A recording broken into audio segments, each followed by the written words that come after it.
క్రీస్తునందున్న ప్రియులందరికీ ప్రేమతో వందనాలు తెలియజేస్తున్నాను. ఈరోజు దేవుడు మనకు చేస్తున్న వాగ్దానం ఏమిటనగా యెషయా గ్రంథము 7వ అధ్యాయము 14వ వచనం. కాబట్టి ప్రభువు తానే యొక్క సూచన మీకు చూపును, ఆలకించుడి.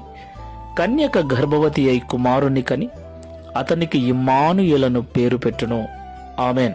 నా ప్రియమైన సహోదరి సహోదరులారా, మనమందరం కూడా డిసెంబర్ నెలలో ఉన్నాం. ఈ డిసెంబర్ మాసం అంతా కూడా ప్రతి క్రైస్తవుని ఇంటిలో, ప్రతి చర్చిలో క్రిస్మస్ గీతాలు, క్రిస్మస్ ఆరాధన మనకు వినపడుతుంది. దేవునికి మహిమ కలుగును కాక. నిజంగా ఈ క్రిస్మస్ పండుగను అనేక మంది అనేక రకాలుగా జరుపుకొనొచ్చు. క్రీస్తు పుట్టుకను, క్రీస్తు ప్రేమను లోకానికి చాటుతూ ఉంటారు. క్రిస్మస్ అనగా క్రీస్తును ఆరాధించటం. అసలు క్రీస్తు ఎందుకు మన కొరకు పుట్టాడు? క్రీస్తు మనకు తోడుగా ఉండటానికి పుట్టాడు.